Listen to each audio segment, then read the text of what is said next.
Mabuhay, at welcome sa aking channel, kung saan ibinabahagi ko sa madlang people ang aking ipon at investment sa Pilipinas habang ako ay nagtatrabaho dito sa ibang bansa. Kaya kung bago ka pa lang sa aking channel, pa-subscribe naman kabayan para updated ka sa pinaggagawa ko sa dolyares na pinaghihirapan ko dito sa abroad, at kung paano ko ito pinapalago sa pamamagitan ng pag-invest sa Philippine stock market. So, kung ready na kayo, aba, ihanda na ang kape at umpisahan na natin. So, aside from swing trading, ang isa pang pinagkikitaan ko sa stock market ay sa pamamagitan ng dividend, at sa buwan ng Hunyo ay 9 na kumpanya na hawak ko ang nagbigay ng dividends.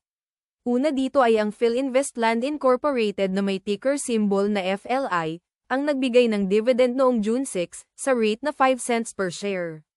20,000 share ang hawak ko sa kumpanyang ito kaya ang gross dividend ko ay 1,000 pesos pero naibawas ang taxes at fees kaya ang net dividend ko ay 900 pesos. Ang pangalawang kumpanya na nagbigay ng dividend ay San Miguel Food and Beverage Corporation, or FB, at 45 cents per share. Meron akong 700 shares sa kumpanyang ito pero 600 shares lang ang na-qualify dahil yung 100 na additional shares na binili ko ay nangyari after the ex-dividend date. Ang pangatlo ay ang Ginebra San Miguel, o GSMI. Kung napanood nyo yung mga previous videos ko, bininta ko ang 70 shares ng GSMI noong buwan ng Mayo, tapos nagbenta ulit ako ng another 70 shares sa buwan ng Hunyo. Pero qualified pa rin akong tumanggap ng dividend dahil ang pagbenta ko nito ay nangyari after the ex-dividend date. Ang pang-apat na kumpanya na nagbigay ng dividend sa buwan ng Hunyo ay ang Robinson Retail Holdings kung saan meron akong 700 shares pero 600 lang ang na-qualify for dividend dahil yung additional na 100 shares ay nabili ko after the ex-dividend date.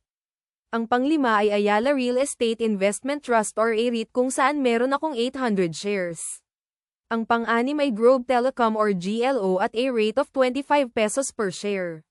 Meron akong 15 shares sa kumpanyang ito. Ang pang-pito ay ang Lucio Tan Group o LTG kung saan meron akong 2,000 shares dito. Ang pang-walo ay ang MREIT. Maliit lang ang dividend ko dito dahil bagong bili ko ang kumpanyang ito kaya expect ko na tataas ang dividend ko dito next time na magbigay sila dahil bumili pa ako ng additional na 400 shares kamakailan lang. At ang pang-siyam na kumpanya na nagbigay ng dividend sa buwang ito ay ang Pure Gold Corporation kung saan may hawak akong 800 shares. Kamakailan lang ay bumagsak ang price ng kumpanyang ito pero maganda pa rin ang financial performance kaya tuloy-tuloy pa rin ang pagbibigay ng dividend. So, overall ay 4,706.82 pesos ang natanggap kong dividend sa buwan ng Hunyo. Ito na po ang pinakamalaking dividend na natanggap ko on a monthly basis. Ang sabi nga ni Warren Buffett, if you don't find ways to earn money while you sleep, you will work until you die. At sa pagkakataong ito ay masasabi ko na kumikita ako ng pera habang ako ay natutulog kahit maliit pa lang ito. On a year-to-date basis ay makikita nyo sa table na ito na halos 12,500 pesos ang natanggap kong dividend mula pa noong buwan ng Enero which is more than 62% of my annual target na 20,000 pesos. Kaya I can say na I am on track of meeting my target by the end of the year.